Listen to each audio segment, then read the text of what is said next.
Assalamualaikum warahmatullahi wabarakatuh. Salam sejahtera dan selamat petang kepada semua. Pada petang ini saya akan menjelaskan tentang pengoperasian sekolah. Kami tahu bahawa inilah antara perkara yang dinanti-nantikan oleh anak-anak kita di rumah dan juga ibu bapa. Bilakah sekolah akan dibuka semula untuk sesi pengajaran dan pembelajaran secara bersemuka.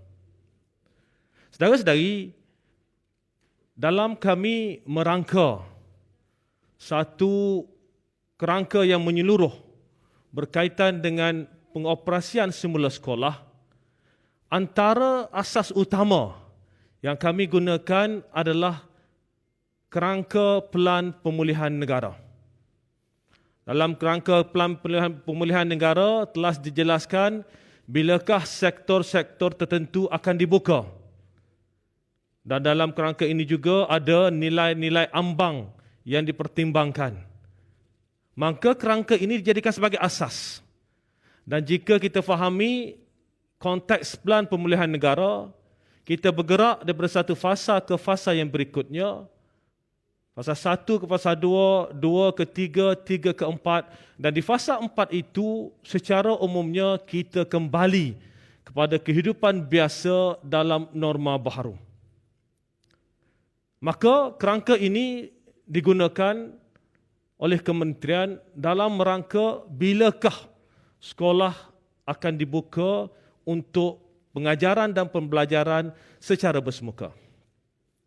Seperti mana yang kita jelaskan sebelum ini, bahawa sekolah akan dibuka semula secara berperingkat mengikut fasa pelan pemulihan negara.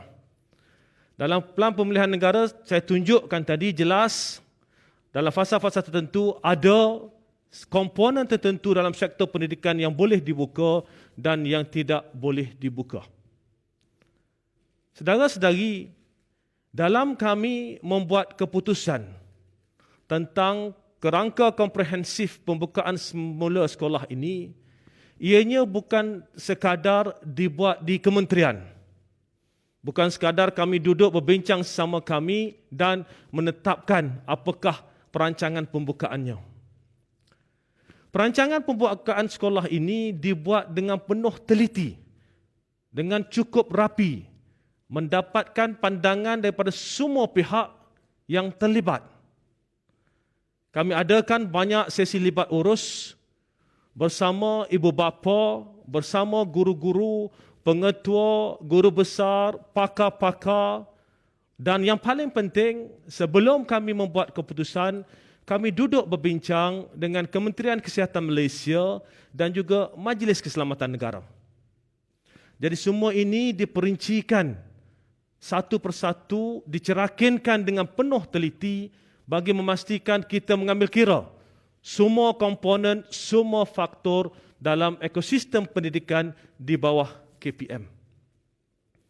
Saudara-saudari, menguruskan sebuah kementerian yang mempunyai murid sekitar 5 juta orang, seramai hampir 500,000 orang guru dan warga pendidik, lebih 10,000 buah sekolah di seluruh negara. Ianya bukanlah sesuatu yang mudah. Kami perlu mengambil pandangan semua pihak, melihat semua konteks, melihat segenap penjuru yang perlu diambil kira sebelum sebarang keputusan itu dibuat. Dalam konteks pembukaan semula sekolah secara bersemuka, kita sedar ramai di luar sana yang selalu sebut, tutup jelah sekolah sampai tahun hadapan. Tunggulah buka sekolah tahun hadapan. Saudara-saudari, jalan paling mudah bagi saya sebagai menteri dalam konteks ini untuk berbuat demikian. Tutuplah sampai tahun hadapan. Namun hakikatnya, kita bergerak dalam fasa pemulihan negara di mana kita perlu membawa kehidupan balik kepada asal dalam norma baharu dan tata cara yang perlu dipatuhi. Dalam konteks ini juga, Kementerian Kesihatan Malaysia telah menjelaskan bahawa kita akan mula berpindah ke fasa endemik, yang mana COVID ini ada di sekeliling kita namun ianya berada dalam keadaan yang terkawal. Oleh yang demikian, kita mengambil kira semua pandangan ini. Dan hasrat kami setelah melihat sekolah ditutup untuk satu tempoh yang sudah lama, bermula daripada bulan 5 sehingga ke hari ini, maka pada waktu itu kita sebenarnya telah mempunyai segala perancangan. Namun kita ingin melihat apakah keadaan persekitaran, sama ada ianya sesuai untuk kami membuka semula sekolah. Apa yang penting pada hari ini adalah untuk melihat konteks yang lebih luas. Murid seramai 5 juta orang ini datang daripada pelbagai latar belakang. Ada yang tinggal di bandar, ada yang tinggal di luar bandar, ada yang tinggal di pedalaman, ada yang tinggal di pinggir bandar, ada yang mampu, ada yang tidak mampu, ada yang datang daripada sosioekonomi yang berbeza. Oleh yang demikian, mencari titik tengah tentang apakah yang terbaik bukanlah sesuatu yang mudah.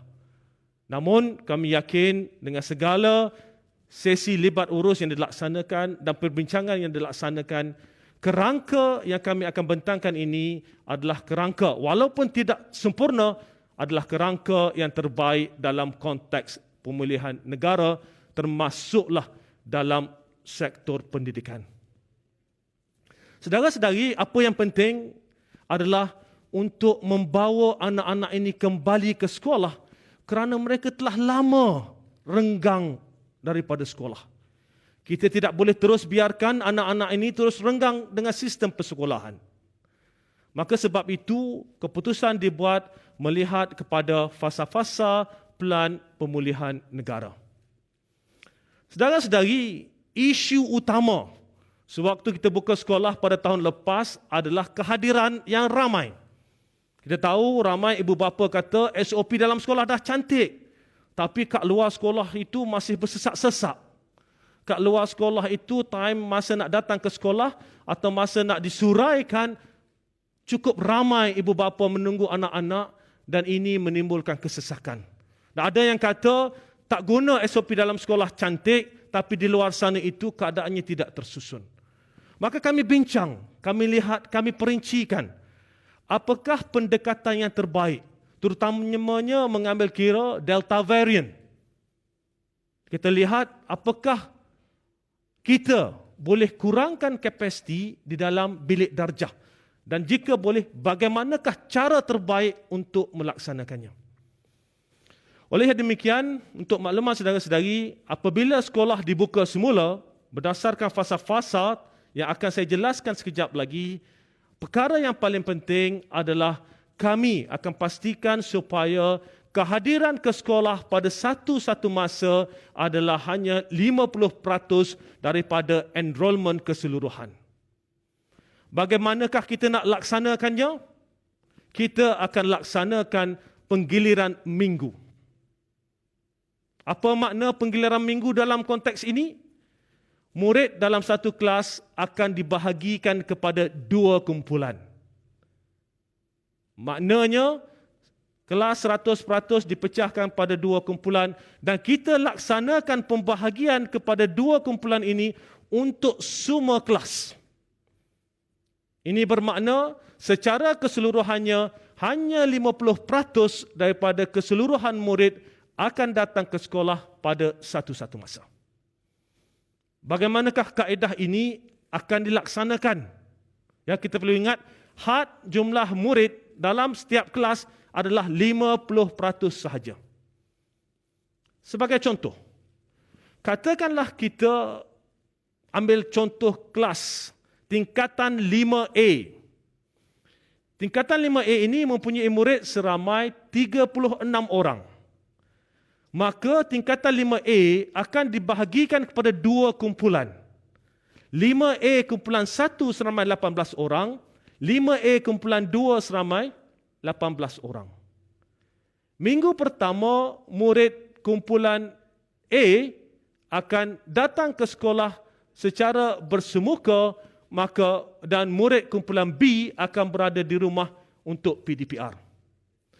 Minggu kedua, murid kumpulan B akan datang ke sekolah untuk belajar secara bersemuka dan murid kumpulan A akan berada di rumah untuk PDPR. Saudara-saudari, begitulah seterusnya pusingan yang akan dilaksanakan. Apa yang penting dalam konteks ini, seperti mana saya sebutkan tadi, setelah melihat bahawa sekolah ini ditutup untuk sekian lamanya, maka kita menetapkan supaya sebaiknya kita bawa anak ini kembali ke sekolah dan untuk mengambil kira bahawa kita dapat pastikan anak-anak ini dapat datang ke sekolah semuanya, tapi dalam keadaan yang selamat kita bahagikan mereka kepada dua kumpulan. Dalam konteks ini juga, untuk makluman saudara-saudari, PDPR kali ini akan berbeza. Ini kerana setiap guru akan mengajar murid-murid di sekolah, maka ada murid yang berada di rumah. Apa yang akan dilaksanakan oleh guru-guru adalah untuk membantu murid-murid ini membuat persediaan di minggu mereka akan berada di rumah. Sewaktu di sekolah, guru akan mengajar mereka, menjelaskan konsep-konsep penting, topik-topik utama, dan akan dijelaskan kepada murid-murid ini bahawa untuk minggu hadapan ketika berada di rumah, inilah antara perkara yang akan atau perlu dilaksanakan. Maka guru-guru juga akan memberi garis panduan kepada murid-murid ini tentang apakah bahan-bahan yang boleh digunakan. Ini termasuklah bahan-bahan yang mungkin disediakan sendiri oleh guru atau bahan-bahan yang ada dari sumber lain, termasuklah dari TV pendidikan kami atau khususnya dari Didik TV. Jadi kita susun semua ini bagi memastikan anak-anak kita kembali ke sekolah. Apa yang penting, mereka telah renggang ke sekolah untuk satu tempoh yang panjang, kita ingin kembalikan mereka ke sekolah terlebih dahulu. Jadi saudara-saudari, sistem penggiliran ini pertama sekali akan mengurangkan jumlah murid di dalam kelas. Maka kita dapat mengurangkan risiko jangkitan COVID-19 dalam kelas. Kalau dulu ada 36 orang, sekarang datang 18 orang. Yang kedua, yang paling penting adalah pengawalan murid. Kalau dulu guru-guru berada dalam kelas perlu memastikan 36 orang murid mematuhi segala SOP yang ditetapkan. Sekarang ini guru-guru perlu memastikan hanya 18 orang murid mematuhi segala SOP yang telah ditetapkan. Itu adalah satu kaedah baru, pendekatan baru, mengambil pandangan semua pihak dan melihat apakah yang terbaik, mencari jalan tengah demi memastikan anak-anak kita dapat kembali ke sekolah dan kembali ke sekolah dalam keadaan yang selamat. Saudara-saudari, ada beberapa pengecualian kepada penggiliran ini. Ini saya akan jelaskan mengikut fasa-fasa nanti. Ya. Pengecualian ini adalah berdasarkan fasa-fasa yang kita akan jelaskan sekejap lagi. Pertama sekali, murid berkeperluan khas. Ya, murid berkeperluan khas umumnya tidak digilirkan. Yang kedua, murid tingkatan 6 semester 2 dan ABD tahun 2 serta peperiksaan yang kita nyatakan. Ini pun kita akan jelaskan sekejap lagi. Ya. Yang ketiga, murid sekolah asrama sepenuhnya. Yang keempat, murid kelas peperiksaan antarabangsa. Dan yang kelima, murid prasekolah atau tadika swasta atau pusat perkembangan minda antara 4 ke 6 tahun. Dan akhir sekali, sekolah kurang murid. Sekolah kurang murid ini, kapasiti sekolah hanyalah tidak melebihi 150 orang, maka sekolah itu secara keseluruhannya tidak perlu digilirkan.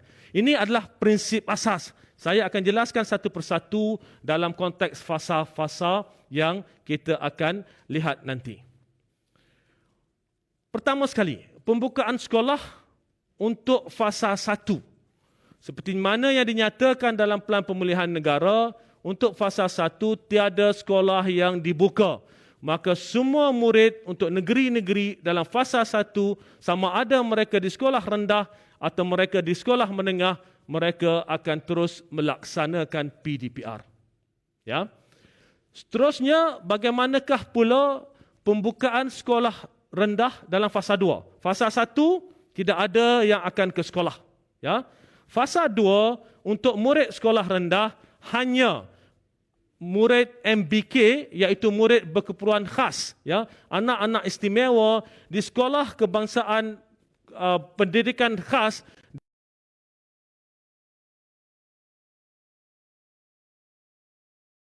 integrasi yang akan hadir ke sekolah tanpa penggiliran. Saudara-saudari, dalam sesi libat urus kami bersama anak-anak istimewa ini dan juga bersama dengan ibu bapa mereka, ramai yang memohon agar mereka dapat kembali ke sekolah. Dan perkara ini kita telah bincangkan dengan pihak Kementerian Kesihatan Malaysia dan juga Majlis Keselamatan Negara, dan kita bersetuju untuk membenarkan murid ini kembali ke sekolah dan mulai dari fasa 2. Seterusnya adalah pembukaan sekolah menengah dalam fasa 2. Untuk sekolah menengah dalam fasa 2, selain daripada murid tingkatan 6 semester 2 IBD, murid tingkatan 6 semester 2 IBD tahun 2 dan juga program pra-universiti semester 3 di Sekolah Sukan Malaysia, murid MBK yang disebutkan tadi dan murid kelas peperiksaan antarabangsa yang disebutkan dalam senarai termasuk IGCSE, O-Level, A-Level dan Australia Higher School Certificate dan IBDP ini dibenarkan untuk hadir ke sekolah dalam fasa 2. Mengapa? Murid-murid kelas peperiksaan ini akan menduduki peperiksaan dalam masa yang terdekat. Maka untuk mengurangkan tekanan kepada anak-anak ini yang bakal menduduki peperiksaan, kita benarkan mereka kembali ke sekolah dalam konteks ini tanpa penggiliran. Saya bagi contoh, murid tingkatan 6 semester 2. Mereka akan menduduki peperiksaan STPM semester 2 pada akhir bulan Oktober. Maka kita benarkan mereka kembali ke sekolah tanpa penggiliran dan mematuhi segala SOP yang telah ditetapkan. Seterusnya adalah berkaitan dengan pembukaan sekolah rendah di fasa 3. Ya, tadi pembukaan sekolah rendah fasa 2, pembukaan sekolah menengah fasa 2. Sekarang ini pembukaan sekolah rendah fasa 3. Untuk pembukaan sekolah rendah fasa 3, kalau kita ingat tadi di fasa 2, murid MBK di SKPK dan juga PPKI hadir ke sekolah, murid prasekolah, kita tambah satu kumpulan yang akan hadir ke sekolah dalam fasa 3 adalah murid prasekolah serta tadika swasta yang hadir tanpa penggiliran. Murid lain masih lagi laksanakan PDPR. Umumnya, fasa 1, fasa 2 sekolah ditutup untuk sekolah rendah. Fasa 1 sekolah ditutup untuk sekolah rendah dan sekolah menengah. Ya. Fasa 2 sekolah rendah kita buka untuk murid MBK dan sekolah menengah kita buka untuk murid kelas peperiksaan yang akan menghadapi peperiksaan dalam masa yang terdekat dan juga murid MBK di sekolah menengah. Itu fasa 2. Masuk fasa 3, murid sekolah rendah masih lagi belum ke sekolah secara keseluruhannya, hanya murid MBK yang saya jelaskan tadi dan murid prasekolah atau di sekolah tadika swasta, murid tadika swasta. Murid-murid lain di sekolah rendah masih kekal di rumah melaksanakan PDPR dalam fasa 3. Seterusnya adalah pembukaan sekolah menengah dalam fasa 3. Ya. Yang kuning itu adalah tambahan daripada yang asal. Yang asal kita sebut tadi, pembukaan di fasa 2, siapa yang boleh ke sekolah, 3 kumpulan yang kita sebutkan tadi, dan selain daripada itu, murid kelas peperiksaan antarabangsa yang lain, yang ini kita nyatakan, boleh lihat dalam senarai itu, hadir secara penggiliran, murid pra-universiti Sekolah Sukan Malaysia dan murid kelas peperiksaan awam di sekolah asrama sepenuhnya hadir tanpa penggiliran, dan murid kelas peperiksaan awam di sekolah harian atau swasta hadir dengan penggiliran. Apa yang kita boleh lihat dalam konteks ini, umumnya kalau saya boleh ringkaskan bahawa untuk fasa 3 yang hadir ke sekolah bagi sekolah menengah selain daripada murid berkeperluan khas adalah murid kelas peperiksaan. Yang detail tu adalah jenis-jenis peperiksaan yang dibenarkan hadir. Ya. Jadi murid kelas peperiksaan awam, kalau mereka ini adalah murid asrama, maka mereka tak digilirkan. Maknanya, kalau tingkatan 5 masuk ke asrama, kita tak gilir minggu ni datang, minggu depan balik, tak ada. Ya, kita teruskan kekalkan mereka di asrama dengan SOP yang saya akan jelaskan nanti. Iaitu untuk pembukaan sekolah bagi fasa 3.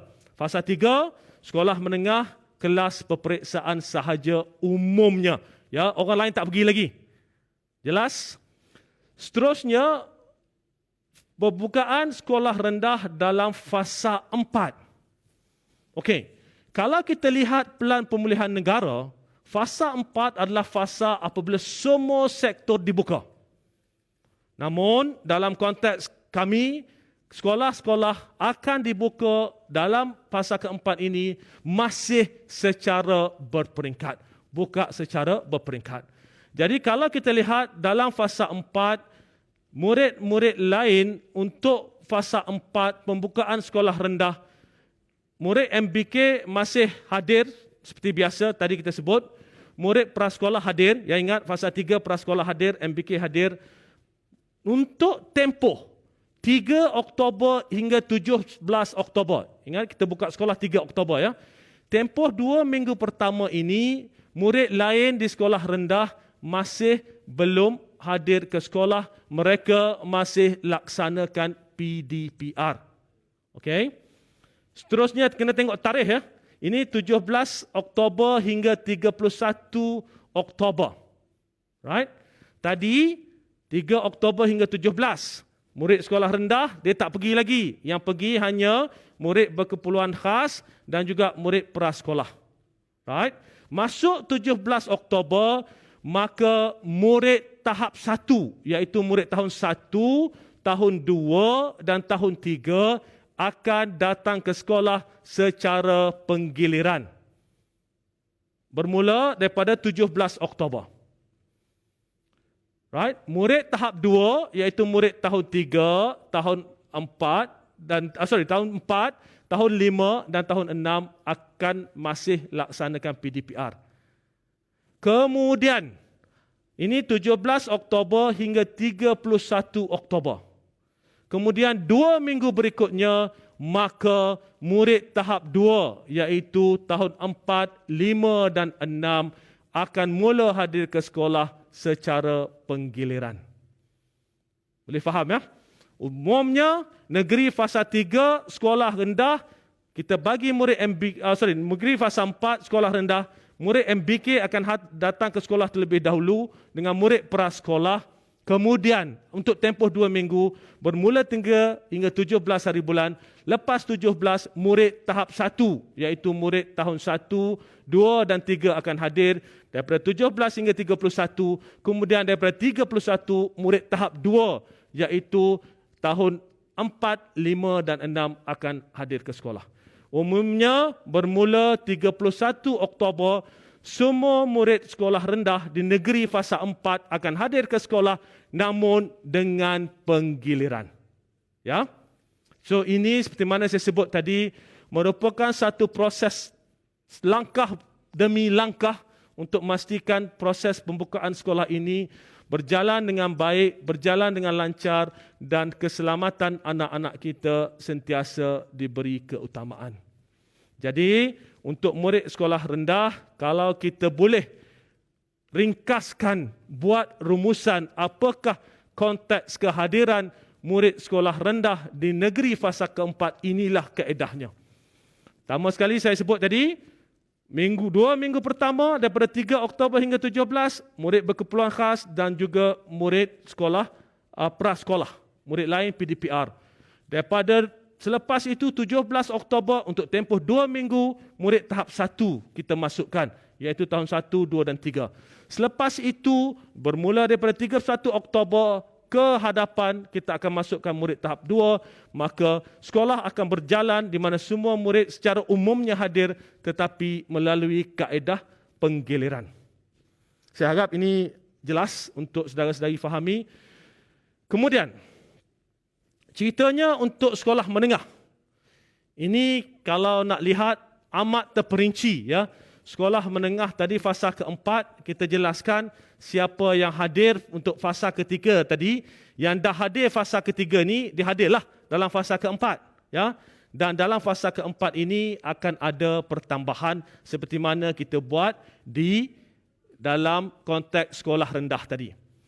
Oleh yang demikian, jika kita lihat, ya, pertama sekali jika kita lihat 3 Oktober hingga 17 Oktober, dalam konteks ini kehadirannya adalah sama seperti kehadiran dalam fasa 3. Right? Maknanya, kalau negeri itu berada pada fasa 3 ke, dia berada pada fasa 4 ke, kehadirannya adalah sama untuk tempoh 2 minggu ini sebelum kita bawa masuk murid-murid lain ke sekolah. Kita lihat dalam konteks ini, bermula daripada 17 Oktober, maka akan masuk murid kelas peperiksaan awam tingkatan 3 dan 4 di sekolah asrama sepenuhnya dan mereka ini hadir tanpa penggiliran. Kita dah nyatakan apakah yang dimaksudkan dengan sekolah asrama sepenuhnya. Ya, jadi fasa 3 umumnya kelas peperiksaan saja masuk, fasa 4 kita mula membawa masuk lepas 2 minggu, bermula daripada 3 hingga 17. Selepas 17, kita mula buat masuk tingkatan 3 dan tingkatan 4. Kalau tingkatan 3 atau tingkatan 4 ini bersekolah di sekolah asrama sepenuhnya, maknanya semua kawan-kawan lain berada di asrama, maka mereka boleh hadir tanpa penggiliran. Seterusnya adalah murid tingkatan 3 dan tingkatan 4 murid peperiksaan awam, tingkatan 3, tingkatan 4, sekolah harian atau swasta hadir secara penggiliran. Sekiranya murid itu tidak berada di sekolah asrama, mereka perlu hadir secara penggiliran. Ya. Dan akhir sekali, murid kelas PDP, kelas peralihan, tingkatan 1, tingkatan 2 pada 7 hingga 31 Oktober masih lagi melaksanakan PDPR di rumah. Right? Kita buka 3 hari bulan di fasa keempat hingga 17 murid kelas peperiksaan, kemudian 17 sampai 31 kita tambah tingkatan 3 dan tingkatan 4, yang lain masih lagi di rumah dan seterusnya kita bawa masuk yang selebihnya ke sekolah bermula pada 31 Oktober. Jadi inilah kaedahnya. Maknanya murid tingkatan 1 dan tingkatan 2 akan mula masuk mulai 31 Oktober sehinggalah akhir tahun ini ataupun pada 10 Disember 2021. Okey, itu untuk fasa keempat sekolah menengah. Ini kalau saya simpulkan semua. Tapi saya ringkaskan sedikit, sekolah menengah 2 minggu pertama bermula 3 Oktober kelas peperiksaan sahaja. Kita ada perinciannya.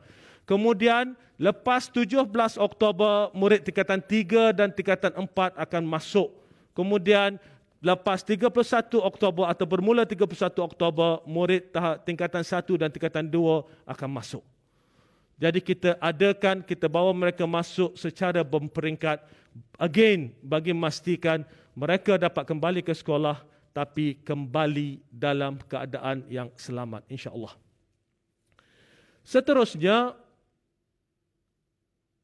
ingin saya jelaskan sekali lagi mengapa kita nak bawa anak-anak ini kembali ke sekolah. Niatnya yang paling utama, mereka dah renggang dengan sekolah untuk satu tempoh yang panjang. Maka kita bawa mereka kembali dan insya-Allah dalam tempoh ini untuk negeri-negeri yang berada dalam fasa-fasa yang seperti saya jelaskan tadi, anak-anak ini kembali ke sekolah, maka mereka sekurang-kurangnya dapat mendekatkan diri kembali dengan sekolah dan guru-guru dapat melihat apakah pendekatan yang boleh dilaksanakan untuk memastikan mereka dapat menguasai tahap penguasaan yang sepatutnya.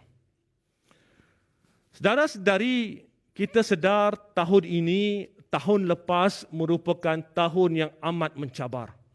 Anak-anak kita telah 2 tahun terjejas dengan keadaan pandemik ini. Dan namun begitu, kita mula melihat sinar yang terang di hujung terowong. Insya-Allah bergerak ke hadapan, kita yakin dengan vaksinasi yang semakin meningkat dan kita telah lihat kesan-kesan positif program vaksinasi yang telah dilaksanakan oleh kerajaan, maka kita melihat bahawa untuk tahun 2022 kita perlu membawa murid ini balik dan melihat tahap penguasaan mereka dan membantu mereka dengan pendekatan yang paling baik bagi memastikan mereka cukup bersedia. Oleh yang demikian, semester ataupun sesi persekolahan 2021 akan dilanjutkan sehingga ke tahun hadapan, sehingga ke bulan Mac 2022. Maknanya apa? Maknanya anak-anak kita akan kekal berada dalam kelas masing-masing seperti mana pada hari ini untuk bulan Januari dan bulan Februari tahun 2022 sebelum mereka naik ke kelas berikutnya pada bulan Mac 2022. Tempoh 2 bulan ini akan digunakan oleh pihak kementerian untuk melihat tahap penguasaan anak-anak kita dan melihat apakah bantuan, dokongan, sokongan yang kita boleh berikan bagi memastikan anak-anak kita apabila mereka naik ke kelas berikutnya, mereka telah bersedia sepenuhnya. Oleh sebab itu, untuk murid-murid yang mempunyai tahap penguasaan 1 atau 2 yang masih lemah, maka fokus pada waktu itu adalah untuk melaksanakan program intervensi bagi membolehkan mereka menguasai tahap minimum sebelum mereka dapat menaik ke kelas selanjutnya. Untuk murid-murid yang hebat, yang cemerlang, program ini akan di tempoh ini digunakan untuk mengukuhkan lagi kefahaman mereka bagi membantu mereka naik ke tahun berikutnya dalam suasana di mana mereka dapat menguasai topik-topik yang sepatutnya telah dikuasai oleh murid di peringkat mereka pada tahun ini. Oleh yang demikian, saudara-saudari, ini merupakan satu anjakan baru dalam konteks kami di KPM menangani masalah ataupun menangani keadaan di mana sebahagian daripada murid-murid kita yang mungkin tidak dapat mengikuti PDPR yang baik, mungkin agak terkebelakang, maka kita ada tempoh 2 bulan untuk membantu mereka membuat persiapan sebelum naik ke tahun berikutnya. Untuk murid-murid yang cemerlang, mereka akan terus dibantu supaya lebih cemerlang dan menyiapkan diri mereka sebelum mereka meningkat naik ke tahun berikutnya. Oleh yang demikian, seperti mana saya jelaskan tadi, anak-anak kita akan kekal berada dalam kelas masing-masing pada bulan Januari dan bulan Februari tahun 2022 sebelum naik ke tahun berikutnya, ke kelas berikutnya pada bulan Mac. Oleh itu, murid tingkatan 1 sebagai contoh tahun ini akan kekal berada di dalam tingkatan 1 pada bulan Januari dan bulan Februari sebelum naik ke tingkatan 2 pada bulan Mac. Murid darjah 6 tahun ini akan kekal berada dalam darjah 6 sebelum mereka naik ke tingkatan 1 pada bulan Mac. Masuk bulan Januari, bulan Februari, mereka masih darjah 6 sebelum naik ke tingkatan 1 pada bulan Mac. Satu kumpulan yang akan masuk sedikit lambat ke sekolah adalah murid tahun 1 2022. Murid tahun 1 2022 akan mula masuk ke sekolah, mula masuk ke tahun 1 pada bulan Mac 2022. Mungkin ada yang bertanya, Apakah yang akan berlaku apabila kita mulakan sesi persekolahan 2022 pada bulan Mac, maka apakah sesi persekolahan 2022 itu akan menjadi lebih pendek? Tahun kita berlarutan sehingga ke hadapan. Maka untuk tahun 2022, kita akan laksanakan sesi kalender akademik 2022-2023. Sama ada kita akan kekalkan pada bulan Mac, ini kami sedang telitikan berdasarkan sesi libat urus yang kami sedang laksanakan dengan pelbagai pihak. InsyaAllah saya akan ceritakan tentang perkara ini dalam peluang yang akan datang. Umumnya, insya-Allah ibu bapa sekalian di luar sana, sekiranya anak-anak tidak berkesempatan ke sekolah tahun ini, insya-Allah kita yakin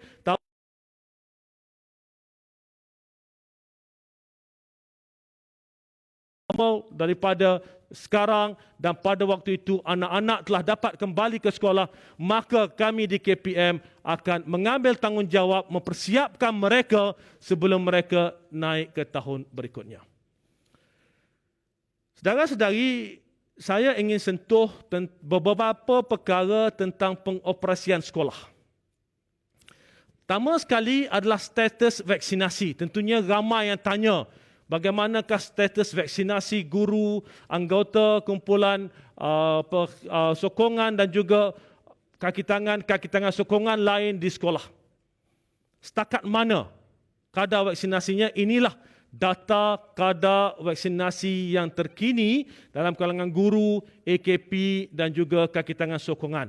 PPS ini adalah khidmat sokongan, ya. Dalam konteks sokongan ini, dalam konteks PPS, kita ada kaki tangan kebersihan, kita ada kaki tangan keselamatan dan kita ada juga kaki tangan dewan makan ataupun kantin sekolah.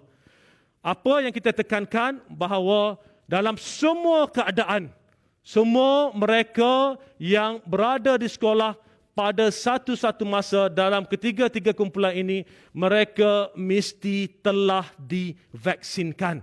Dan kita telah keluarkan arahan kepada pengusaha-pengusaha, khususnya dalam konteks kebersihan, keselamatan dan juga kantin atau dewan makan, untuk memastikan semua pekerja mereka yang ingin ataupun yang akan berkhidmat dalam sekolah mestilah divaksinkan. Untuk guru-guru, saya dah jelaskan, guru-guru yang tidak divaksinkan tidak dibenar mengajar secara bersemuka dalam kelas, namun kita akan berikan tugasan untuk guru-guru ini, dan pada masa yang sama untuk guru-guru yang tidak ingin divaksinkan ini, kita kena ingat ada dua kumpulan. Yang pertama memang masih belum terima vaksin atas sebab kesihatan yang dinasihatkan oleh doktor, dan satu lagi adalah mereka yang memilih untuk tidak divaksinkan. Dan tindakan untuk mereka ini kita sedang berbincang dengan pihak Jabatan Perkhidmatan Awam untuk melihat apakah tindakan yang selanjutnya. Buat masa ini kita pastikan guru-guru ini tidak akan mengajar secara bersemuka di dalam kelas. Apa yang kami ingin tekankan di sini bahawa apabila kita buka sekolah kelak, keseluruhan ekosistem di kalangan anak-anak kita ini pada umumnya telah divaksinkan. Untuk pemandu bas sekolah, untuk makluman saudara-saudari, pihak Kementerian Pendidikan telah mendapatkan senarai pengusaha bas sekolah daripada pihak Kementerian Pengangkutan menggunakan senarai itu dan duduk berbincang dengan CITF supaya pemandu bas sekolah dalam senarai kita divaksinkan. Namun begitu, ibu bapa perlu memberi perhatian dalam konteks mungkin pemandu yang membawa anak-anak mereka itu tidak berada dalam senarai yang diberikan pada pihak kami. Maka kami pohon pada ibu bapa untuk membuat pilihan dan tindakan yang sewajarnya. Saudara-saudari, yang kedua, ekosistem dalam sekolah ini telah divaksinkan. Yang kedua, kita pastikan bahawa jumlah murid dalam sekolah itu lebih sedikit, jauh lebih sedikit daripada sebelum ini, dan jumlah murid dalam kelas itu hanyalah separuh. Maknanya kedudukan mereka akan lebih jauh daripada biasa, dan insya-Allah dalam keadaan ini ianya merupakan satu usaha kami bagi memastikan risiko jangkitan itu dapat dikurangkan. Saudara-saudari, kita tahu dalam konteks Delta varian atau varian Delta ini, antara pandangan yang diberikan oleh pakar-pakar di seluruh dunia adalah untuk memastikan setiap bilik itu mempunyai sistem pengudaraan yang baik. Maka di sekolah kita akan memberi penekanan kepada perkara ini dan kita telah maklumkan pada guru-guru dan juga pengetua dan guru besar untuk pastikan supaya sistem pengudaraan dalam bilik darjah itu dapat dipastikan berada pada tahap yang optimum. Maknanya kalau ada langsir-langsir yang menghalang pengudaraan dalam bilik darjah itu, kita boleh simpan dahulu langsir tersebut untuk satu tempoh sebelum kita boleh lihat apakah langkah yang selanjutnya. Jadi dalam konteks pengudaraan, kita ingin pastikan bahawa aliran udara dalam kelas itu berlangsung dengan baik untuk mengurangkan risiko jangkitan. Begitu juga penggunaan kipas di dalam kelas. Ini digalakkan sebagai sebahagian daripada usaha untuk memastikan pengaliran udara yang lebih baik. Saudara-saudari, sebelum ini pemakaian pelitup muka di sekolah tidak diwajibkan. Namun bermula dari sesi persekolahan ini, pemakaian pelitup muka diwajibkan. Kalau nak pakai pelitup muka berganda, itu digalakkan. Umumnya pemakaian pelitup muka itu diwajibkan. Untuk murid-murid dari keluarga atau latar belakang sosioekonomi yang rendah, murid-murid miskin, kita akan ikhtiarkan untuk kita bekalkan sedikit pelitup muka untuk mereka di sekolah. Maka kita akan bekalkan pelitup muka pada guru-guru di sekolah untuk melihat apakah murid-murid ini memerlukan bantuan dan guru-guru akan memberikan pelitup muka untuk murid-murid yang memerlukan. InsyaAllah kita akan laksanakan usaha ini bagi membolehkan kita membantu anak-anak kita dari kumpulan yang memerlukan, yang ingin datang ke sekolah tapi mungkin tidak mampu untuk menyediakan pelitup muka. Seterusnya, waktu rehat. Seperti mana sebelum ini, waktu rehat murid makan di dalam kelas di bawah pengawasan guru mereka. Namun begitu, untuk kelas yang menggunakan penghawa dingin, kelas yang pakai aircon ini, mereka perlu makan di luar di bawah pengawasan guru. Ya, umumnya kita kekalkan SOP sedia ada untuk murid makan dalam kelas waktu rehat di bawah pengawasan guru. Ada dua perbincangan tentang perkara ini. Ada yang kata sebaiknya makan di luar. Ya betul, umumnya kita bersetuju makan di luar itu lebih baik kerana pengudaraannya lebih baik. Namun begitu, satu cabaran yang kita hadapi dalam konteks membenarkan untuk murid makan di luar kelas adalah pengawalan murid-murid ini. Sebab itu, di dalam kelas apabila mereka berada di meja, lebih mudah untuk kita kawal murid ini berbanding jika mereka dibenar makan di luar kelas. Oleh yang demikian, mengambil kira pengudaraan yang baik di dalam kelas, kita pada waktu ini menetapkan setelah berbincang dengan Kementerian Kesihatan bahawa murid boleh terus kekal makan dalam kelas kecuali kelas yang menggunakan penghawa dingin. Saudara-saudari, aktiviti sukan dan kurikulum buat masa ini aktiviti kurikulum masih belum dibenarkan. Namun begitu, untuk kelas pendidikan jasmani dan pendidikan kesihatan, kita boleh benarkan dengan syarat murid telah siap memakai pakaian sukan dari rumah dan mereka tidak menyalin baju mereka di sekolah. Kita ingin mengelakkan kesesakan dalam bilik persalinan apabila semua murid masuk untuk menyalin baju. Maka kalau murid murid akan diminta untuk memakai pakaian sukan pada hari PJPK bagi memastikan tidak ada berlaku kesesakan di dalam bilik persalinan. Saudara-saudari, seperti mana sebelum ini, murid bergejala tidak dibenarkan ke sekolah. Kita amat memohon jasa baik guru, jasa baik ibu bapa. Kalau anak-anak bergejala, jangan benarkan mereka ke sekolah. Ya, biarkan mereka berada di rumah. Namun begitu, sekiranya sewaktu pagi hadir ke sekolah, murid tidak bergejala, Namun, waktu di sekolah mungkin waktu rehat, nampaknya murid ini menunjukkan gejala tertentu, maka di sekolah kita akan sediakan saliva test kit, ya, tes menggunakan air liur ini untuk guru menempatkan murid ini di bilik isolasi dan murid ini akan melaksanakan tes tersebut. Sekurang-kurangnya kita dapat asingkan murid ini lebih awal daripada kelompok murid lain. Jadi itu merupakan sebahagian daripada usaha untuk memastikan supaya yang bergejala tidak datang ke sekolah, yang menunjukkan gejala di sekolah itu kita tangani lebih awal. Seterusnya, untuk murid asrama. Ini saya nak jelaskan tadi. Kita kata murid asrama masuk, kita tidak gilirkan mereka.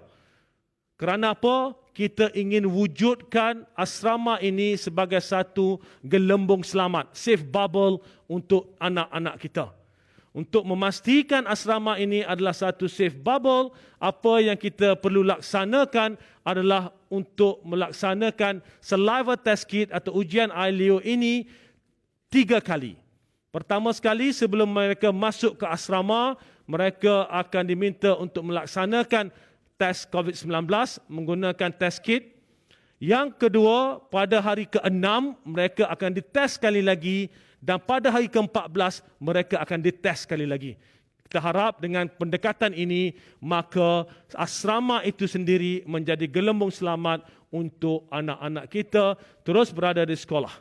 Begitu juga dengan pengudaraan. Setiap komponen, setiap bilik di sekolah asrama ini, kita ingin pastikan bahawa pengudaraan itu berada pada tahap yang optimum.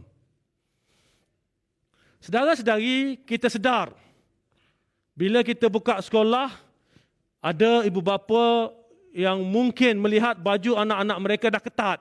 Dah lama berada di rumah, dah ketat, baju dah ketat, seluar mungkin dah tak boleh nak zip. Maka oleh yang demikian kita kata, murid dibenarkan memakai pakaian yang sesuai dan kemas serta sopan sekiranya pakaian seragam yang ada tidak lagi sesuai untuk dipakai. Kerana apa? Kerana semangat kita adalah untuk membawa mereka kembali ke sekolah. Bukan kita nak punish mereka, bukan kita nak denda mereka. Seboleh-bolehnya kita inginkan anak-anak ini dapat kembali ke sekolah. Tak ada baju dah ketat, baju dah lusuh, dah tak boleh pakai, tak apa. Pakai pakaian kemas, sopan dan sesuai. Ya, tapi jangan pula jadi fashion show kat sekolah. Ya, apa yang penting adalah untuk kita pakai uniform, tak ada uniform, boleh pakai pakaian yang kemas, sopan dan sesuai. Ini merupakan satu kaedah kerana kita faham, kita sedar ada ibu bapa yang mungkin menghadapi kesukaran dan ada pula yang nanti kata dah nak buka sekolah nak kena beli baju baru. Tak apa. Pakailah, kalau dah uniform tak muat, boleh pakai pakaian yang sesuai, hadir ke sekolah. Seterusnya, kami tahu ibu bapa di luar sana mungkin merasakan masih belum selamat nak hantar anak ke sekolah.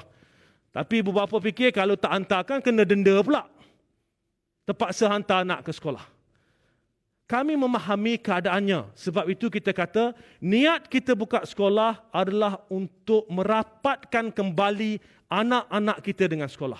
Oleh sebab itu, sekiranya ibu bapa atau penjaga memilih untuk tidak menghantar anak ke sekolah, ketidakhadiran tersebut tidak akan dianggap sebagai satu kesalahan disiplin.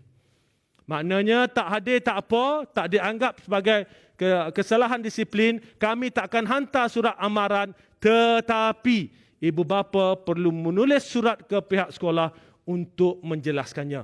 Jadi ini akan digunakan pakai untuk tempoh pembukaan sekolah sehingga ke hujung tahun ini. Maknanya kalau ibu bapa merasakan bahawa tidak selamat tak nak hantar sekolah, tapi takut kena denda, takut anak diambil tindakan, tak perlu risau. Ya, kami tak akan ambil tindakan disiplin, tetapi perlu ditulis surat kepada pihak sekolah untuk kita rekodkan sebab-sebab ketidakhadiran tersebut. Saya rasa ini merupakan satu keseimbangan yang kita gunakan bagi memastikan kita cuba membawa anak-anak ke sekolah pada masa yang sama mengambil kira kerisauan ibu bapa dalam konteks penghantaran anak mereka ke sekolah. Saudara sekali, seterusnya saya ingin menjelaskan tentang apakah pendekatan yang akan digunakan oleh Kementerian Pendidikan sekiranya terdapat kes positif COVID-19 di sekolah. Perkara ini saya jelaskan betul-betul ya. Perkara ini kami telah duduk berbincang panjang lebar dengan pihak Kementerian Kesihatan Malaysia. Maka ketetapan yang dibuat oleh pihak Kementerian Kesihatan Malaysia adalah jika berlaku kes positif di sekolah, maka Pusat Kesihatan Daerah PKD akan membuat penilaian risiko dalam menentukan apakah tindakan selanjutnya. Maknanya, berlaku kes positif sahaja, pihak sekolah akan laporkan kepada PKD dan mereka akan masukkan dalam sistem aplikasi data COVID-19 yang dibangunkan oleh kementerian, dan pihak PKD akan menetapkan, akan membuat ketetapan apakah tindakan yang seterusnya. Jadi ini saya amat mohon jasa baik ibu bapa bahawa memahami dalam konteks ini kami di KPM akan bekerjasama rapat dengan PKD dan apa sahaja nasihat yang diberikan oleh PKD kita akan laksanakan dan kita akan maklumkan kepada ibu bapa. Saudara-saudari, seterusnya saya ingin menjelaskan pembukaan komponen-komponen lain dalam ataupun institusi-institusi lain di bawah Kementerian Pendidikan Malaysia. Pertama sekali dalam konteks pembukaan college vocational. Pembukaan college vocational ini dalam fasa 2, fasa 3 dan fasa 4 kita laksanakan seperti mana yang ditunjukkan. Apa yang kita ingin jelaskan di sini bahawa dalam konteks college vocational kita susun murid-murid yang bakal menduduki peperiksaan kohort mereka untuk masuk ke college. Selesai peperiksaan, kita bawa mereka keluar, kita akan bawa masuk kelompok yang lain atau kohort yang lain yang bakal menduduki peperiksaan bagi memastikan bahawa keadaan di dalam kolej itu selamat dan pada masa yang sama anak-anak kita dapat membuat persediaan sebelum mereka menduduki peperiksaan. Jadi detailnya di sini kita boleh lihat macam mana satu kumpulan masuk, kita keluarkan, kita masukkan kumpulan lain, maknanya proses ini berterusan. Dan inilah pendekatan untuk kolej-kolej vocational seluruh negara. Seterusnya adalah berkaitan dengan IPG, Institut Pendidikan Guru. Untuk IPG bagi fasa 1 dan fasa 2, untuk IPG di seluruh negara yang berada pada fasa di negeri fasa 1 dan fasa 2, maka semua pelajar IPG di negeri fasa 1 dan fasa 2 akan melaksanakan PDPR. Seterusnya, untuk murid IPG, pelajar IPG di fasa 3 dan fasa keempat, inilah ketetapan yang kita telah putuskan untuk murid-murid IPG di negeri fasa 3 dan fasa 4. Jika kita lihat di sini kehadiran PDP hybrid bersemuka ataupun PDPR. Jadi untuk murid-murid IPG seperti mana yang dinyatakan di setiap kolom itu, mereka yang telah divaksinkan diberi pilihan untuk sama ada datang ke kampus ataupun melaksanakan PDPR di rumah. Tetapi mereka yang masih belum divaksinkan, buat masa ini mereka perlu melaksanakan PDPR di rumah. Ya, ini dalam konteks IPG. Seterusnya adalah dalam konteks kolej matrikulasi. Untuk kolej matrikulasi bagi fasa 1 dan fasa 2, umumnya jika kita lihat murid akan laksanakan PDPR sehingga 16 Disember. Ini untuk negeri fasa 1 dan fasa 2. Seterusnya, untuk negeri fasa 3 dan fasa 4, kita boleh lihat bahawa pertama sekali bagi negeri fasa 3, murid SDS ataupun sistem 2 semester dan juga murid sistem 4 semester 3 PDP di college atau PDPR. Sama seperti mana di IPG tadi, mereka yang telah divaksinkan dibenarkan melaksanakan PDP di college atau mereka boleh memilih untuk PDP di rumah. Tapi begitu untuk mereka yang masih belum divaksinkan, buat masa ini mereka PDP di rumah terlebih dahulu. Begitu juga untuk murid pelajar SES 1, semester 1, murid ini akan laksanakan PDPR di rumah. The next one adalah fasa 4. Fasa 4, murid SDS dan SES C3 akan laksanakan PDPD College dan murid SES1 tadi akan dibenarkan melaksanakan PDPD College atau PDPR. Ya, ini boleh buncuk nanti apabila kita serahkan slide yang dibentangkan ini. Seterusnya, ini adalah berkaitan dengan institusi pendidikan swasta kategori pusat. Ini termasuklah pusat bahasa, pusat kemahiran, pusat latihan, pusat tuition dan pusat perkembangan minda. Umumnya dalam fasa 1 dan fasa 2 tidak dibenarkan dibuka kecuali untuk anak-anak berusia 4 dan 6 tahun untuk petugas kesihatan, petugas barisan hadapan atau petugas dalam perkhidmatan yang perlu di pusat perkembangan minda. Pusat perkembangan minda untuk umur 4 hingga 6. Ini untuk fasa 1 dan fasa 2. Fasa 3, pusat perkembangan minda 4 hingga 6 dibuka sepenuhnya dan yang lain ini beroperasi secara 50% kapasiti dengan penggiliran. Ya, ini akan dijelaskan dengan lebih mendalam oleh bahagian swasta kepada pusat-pusat yang terlibat. Ini pula berkaitan dengan pembukaan untuk pusat-pusat yang disebutkan tadi dalam kategori keempat. Dalam fasa keempat. Jika kita lihat, selain daripada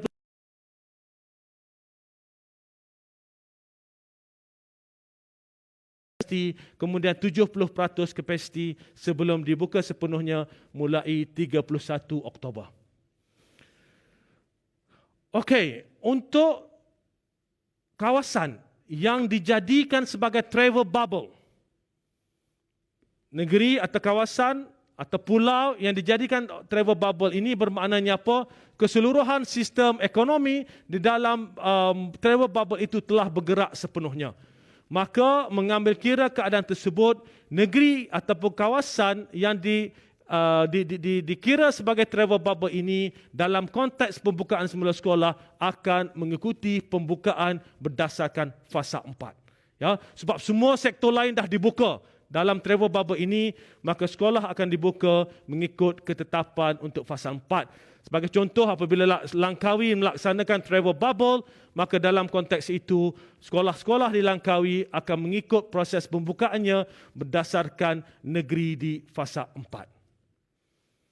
Okey, apa yang nak dilaksanakan sekiranya negeri itu pada waktu ini sebagai contoh berada pada fasa 3. Kemudian dalam tempoh seminggu akan datang atau 2 minggu akan datang atau 3 minggu akan datang berpindah ke fasa 4 sebagai contoh.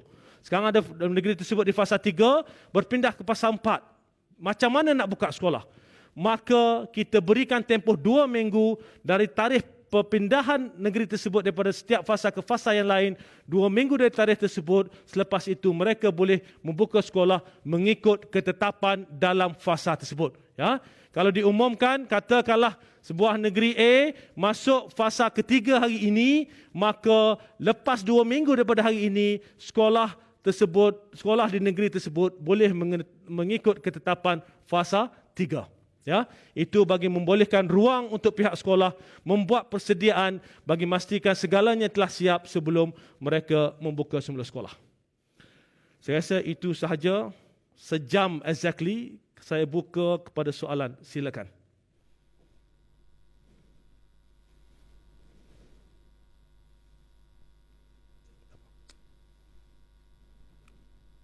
Silakan kalau ada soalan, ambil mikrofon.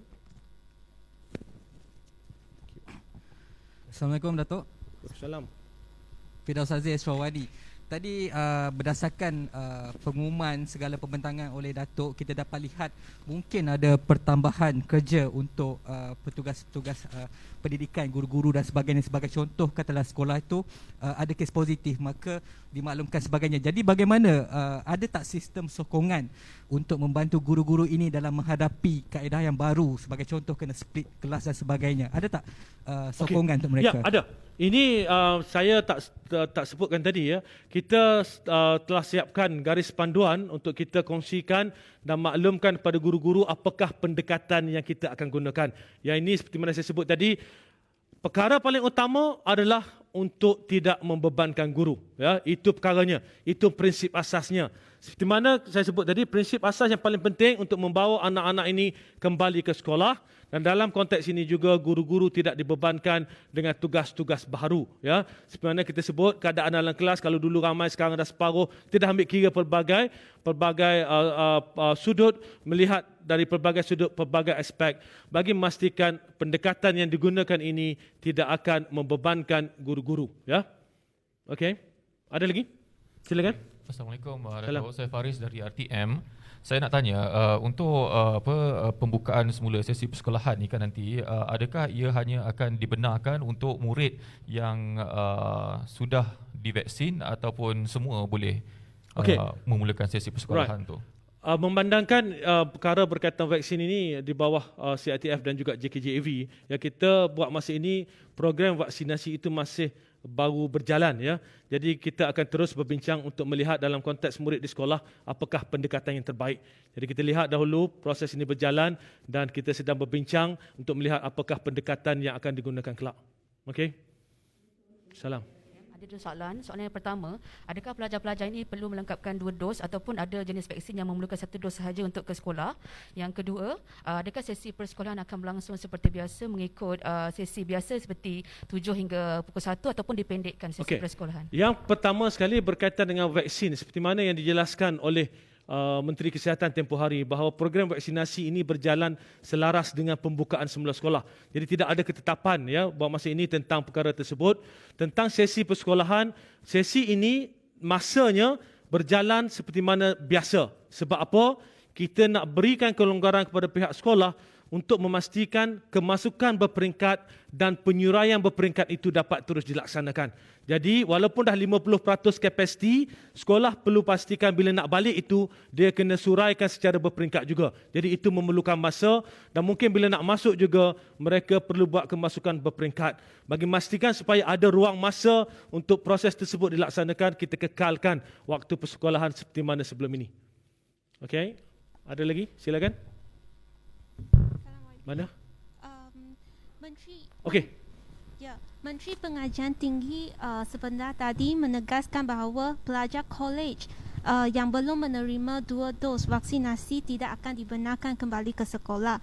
Jadi apakah rasional keputusan kementerian untuk supaya pelajar sekolah rendah dan menengah kembali ke sekolah? Jika kita lihat program vaksinasi untuk murid-murid sekolah ini, murid-murid berumur 12 hingga 17 ini baru saja dimulakan, di mana murid yang mendapat vaksinasi terdahulu adalah murid berumur 16 dan 17 tahun. Ya, yang lain-lain itu hanya untuk murid komorbid sahaja. Dan pada masa yang sama, murid di sekolah rendah masih belum boleh divaksinkan lagi. Di dalam konteks ini, sebab itu kita katakan tadi, mengambil kira suasana ini, maka kita wujudkan satu persekitaran yang selamat untuk anak-anak kita kembali ke sekolah. Itu yang paling penting. Ya, kita kurangkan jumlah murid dalam kelas, kita pastikan semua ekosistem di sekeliling anak-anak ini divaksinkan. Pendekatan ini bukanlah satu pendekatan baru, ya. Kita lihat banyak negara menggunakan pendekatan yang sama di mana program vaksinasi itu berjalan selaras dengan pembukaan semula sekolah. Jadi kita ambil kira apakah yang terbaik untuk anak-anak kita dalam konteks pada masa yang sama memastikan bahawa kehadiran mereka ke sekolah ini telah diberi penekanan, kita telah beri penekanan kepada aspek keselamatan. Itu paling penting. Jadi kita buka pada anak-anak kita untuk kembali ke sekolah, kita wujudkan persekitaran, kita mitigate the risk dalam memastikan kehadiran mereka ke sekolah adalah dalam keadaan yang selamat. Okey, ada lagi? Okey, Datuk. Datuk, dalam sistem penggiliran pelajar yang terpaksa belajar di rumah, adakah guru yang tak divaksin tu akan uruskan PDPR? Okey. Atau bagaimana? Ini kita perlu diingat, ya, jumlah guru yang tak divaksinkan ini, yang tak nak divaksinkan ini, rekod kita ada sekitar 2,500 sahaja. Ya, jadi kita sedang melihat apakah tugasan yang kita akan berikan untuk guru-guru ini. Ya, sebab jumlahnya tak ramai. Kita tak boleh kata dia buat untuk ini sahaja, ya. Kerana dalam konteks tersebut tak semua sekolah, mungkin satu sekolah tu tak ada guru yang tak nak vaksin pun, semua divaksinkan. Maka tugas untuk mereka ini kita akan tetapkan, termasuklah dalam konteks tertentu untuk melaksanakan PDPR dan sebagainya. Itu kita akan tetapkan kerana situasinya berbeza. Ada sekolah semua cikgu vaksin. Ada sekolah yang 2 orang tak nak vaksin. 2 orang ni pula kena mata pelajaran yang sama sebagai contoh. Jadi kita ambil kira semua itu. Kadang-kadang ada 5 orang. 5 orang pula kena satu mata pelajaran yang sama. Jadi kita teliti satu persatu, case by case, dan kita lihat apakah pendekatan yang paling sesuai. Datuk, saya nak tanya, sebab tadi Datuk ada maklumkan bahawa ibu bapa dibenarkan untuk tidak menghantar anaknya ke sekolah dan perlu menulis surat. Okey, jadi untuk yang tidak menghantar anak ke sekolah tu, saya nak confirmkan mereka ni boleh teruskan dengan sesi PDPR lah, ya? Okey, PDPR-nya berbeza. PDPR kali ini adalah berbeza dengan PDPR sebelum ini. Sebab sekarang ini guru telah berada di sekolah untuk sesi bersemuka. Jadi self-learning yang akan berlaku pada minggu mereka berada di rumah untuk murid-murid lain itu diguna pakai untuk murid-murid yang tak datang ke sekolah juga. Maknanya kalau cikgu prepare untuk murid minggu ini, kumpulan A, kumpulan B tak datang ke sekolah, prepare apakah persediaannya, maka kalau yang tak nak hantar ke sekolah dan yang tak datang ke sekolah, dia ikut apa yang disediakan oleh guru-guru. Minggu depan cikgu akan prepare untuk kumpulan B kumpulan A yang tak datang ke sekolah, benda yang sama, dan ini dijadikan panduan untuk ibu bapa yang mana tidak menghantar anak-anak mereka ke sekolah. Jadi kita pastikan supaya melalui sistem yang kita bangunkan, kita perkenalkan Perkasaku, ya, satu sistem di mana untuk kita letakkan bahan-bahan ini di atas talian, bahan-bahan yang boleh digunakan oleh murid-murid ada atas talian, ibu bapa boleh rujuk, dan pada masa yang sama guru-guru akan berikan bahan-bahan untuk mereka yang berada di rumah ini membuat persediaan dan juga memahami topik-topik yang dijelaskan. Untuk guru-guru pula, adakah ia akan dibagikan kepada penggiliran yang berbeza untuk yang mengajar di sekolah dan juga yang mengajar PDPR, atau guru yang sama? Guru yang sama. Kelasnya dah jadi separuh, ya. Jadi guru yang sama yang melaksanakan program ini untuk murid-murid mereka. Ya, kita bahagikan guru menjalankan tugas yang sama seperti mana yang dia ajar di sekolah. Dia mungkin boleh buat pelbagai pendekatan, dia nak rekod apa dia ajar di sekolah, kemudian kongsikan dengan murid di rumah dan sebagainya. Itu kita serahkan kepada guru dengan beberapa garis panduan yang kita akan berikan untuk rujukan guru-guru. Okey? Ada lagi? Silakan. Datuk, saya nak dapatkan sedikit pencerahan mengenai sistem penggiliran. Okey, sekarang ni sistem penggiliran tu untuk murid sehingga akhir tahun 10 Disember tu ataupun sehingga Mac tahun depan? Okey. Sampai bila sistem penggiliran ini akan diguna pakai? Yang tu kita akan pantau keadaan, ya. Pertama sekali kita nak buka sekolah. Untuk membawa anak ini kembali ke sekolah. Itu prinsip asas dia. Kedua, kita ingin pastikan bahawa keadaan lebih selamat. Dulu isunya kesesakan, ramai sangat di luar sekolah, dalam kelas dan sebagainya. Maka kita mitigate isu tersebut, ya, kita kurangkan, dan sampai bila itu kita lihat keadaan, ya, kita lihat keadaan nanti dan kita akan maklumkan kemudian sekiranya terdapat perubahan. Namun begitu, jika kita lihat, ini perlu difahami, ya, jika kita lihat untuk murid sekolah rendah, ya, sebagai contoh, mereka kekal berada di rumah fasa 2, fasa 3. Fasa 4, daripada 3 Oktober hingga 17 Oktober pun mereka masih berada di rumah.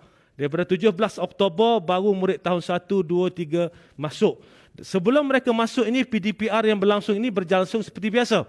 Selepas masuk itu, barulah sistem penggiliran itu akan berjalan. Ya, sebelum masuk dia tak bergilir, dia akan laksanakan PDPR macam biasa. Itu nak kena faham, ha?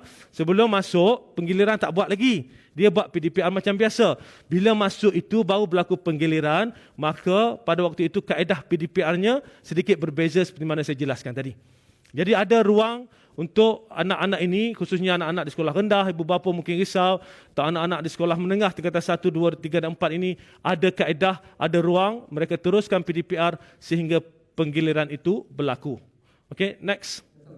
Siapa? Tadi Datuk ada umumkan mengenai lanjutan kalender akademik yang mana kalau tahun ni dah ada 1, tahun depan dah ada 1 dan sebagainya.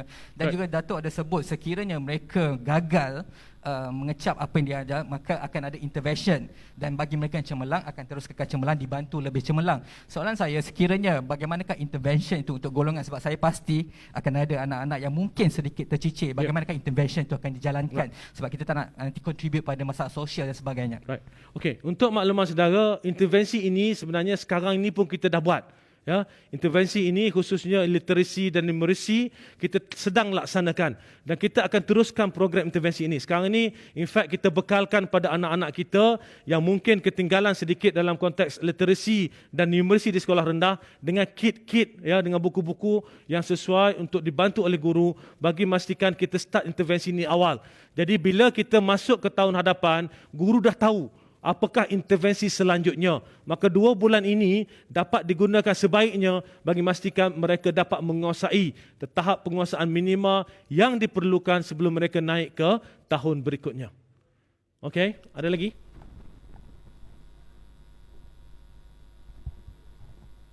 Salam YB.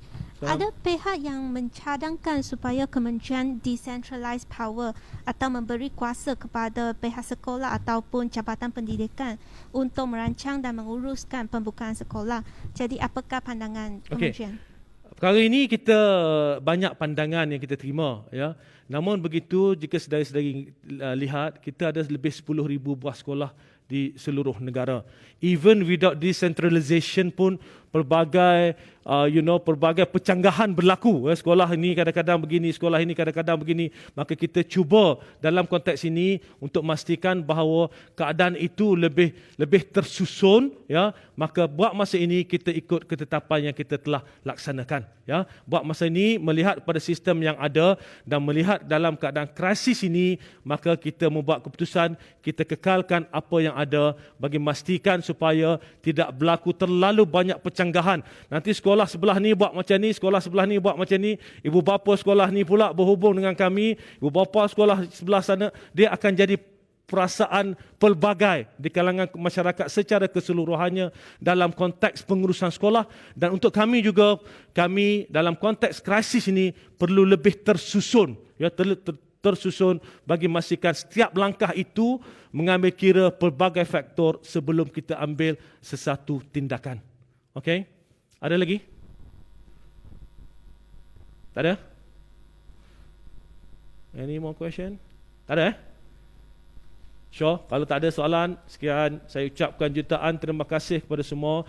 Dan apa yang penting, ya, kami di KPM sebenarnya cuba mencari pendekatan yang terbaik. Kita dah ada banyak perancangan yang kita laksanakan, yang kita telah rangkakan, cuma kita ingin melihat apakah pendekatan paling sesuai mengambil kira situasi semasa, dan selepas melakukan sesi libat urus yang mendalam dengan pelbagai pihak dan mengambil kira situasi semasa, itulah ketetapan yang kita telah buat.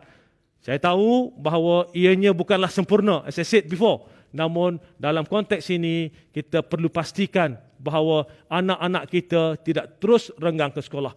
Jadi saya mohon ibu bapa di luar sana terus beri kepercayaan kepada kami. We are doing our best. Ya, kita cubakan yang terbaik bagi memastikan anak-anak pewaris negara akan mendapat pendidikan yang terbaik dalam situasi yang amat sukar ini. Sekian, Assalamualaikum warahmatullahi wabarakatuh.